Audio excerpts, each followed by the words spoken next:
അപ്പൊ അതില് ഒന്നാമത്തെ കാര്യം PR ഏജൻസി ഇല്ല മുഖ്യമന്ത്രിക്ക് എന്നായിരുന്നു ഇതുവരെ പറഞ്ഞിരുന്നത്. എന്തായാലും PR ഏജൻസി ഉണ്ട് എന്ന് ഇപ്പൊ പറയാണ്.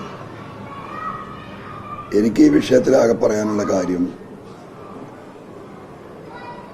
ഈ വിഷയം ഈ പത്രത്തിൽ അച്ചടിച്ച് വന്നത് മിനിഞ്ഞാന്ന് രാവിലെയാണ്. മിനിഞ്ഞാന്നിന്റെ തലേനാള് രാവിലെ 5 മണിക്ക് പത്രം അവൈലബിൾ ആണ്.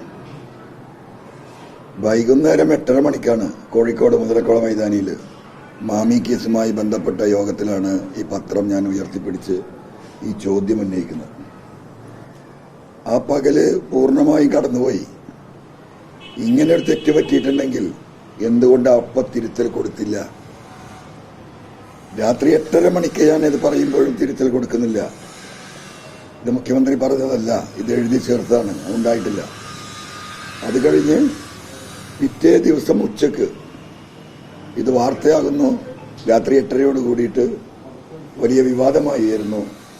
ആ സമയത്താണ് ഇതിങ്ങനെ PR ഏജൻസി ഒപ്പിച്ചൊരു പരിപാടിയാണ് എന്ന രീതിയിൽ മുഖ്യമന്ത്രിയുടെ ഓഫീസിൽ നിന്ന് സ്റ്റേറ്റ്മെന്റ് വരുന്നത്. ഇത് പച്ചക്കള്ളാണ്. പച്ചക്കള്ളമാണ് എന്നത് എല്ലാവർക്കും അറിയാം.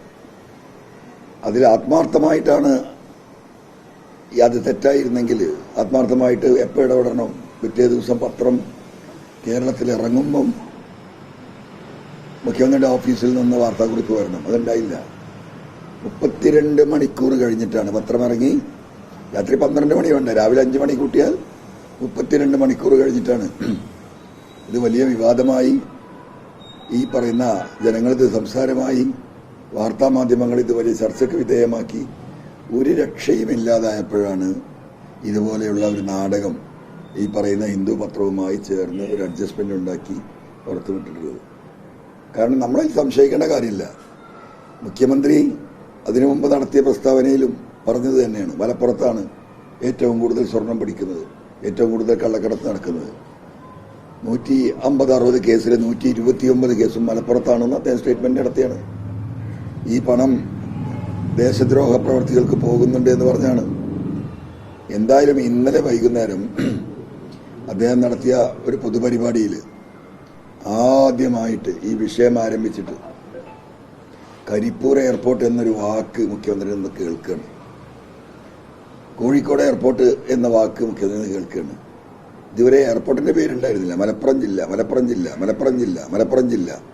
ഇത് മാത്രം ഉണ്ടായിരുന്നു. എന്തായാലും ഇന്നലെ രാത്രിയെങ്കിലും മലപ്പുറം ജില്ല എന്നുള്ളത് ഈ പറയുന്ന കോഴിക്കോട് എയർപോർട്ടും കരിപ്പൂർ എയർപോർട്ടുമായി അദ്ദേഹം തിരിച്ചറിഞ്ഞതിൽ നന്ദിയുണ്ട്. ഇത്രയാണ് ആ വിഷയത്തെക്കുറിച്ച് പറയാനുള്ളത്.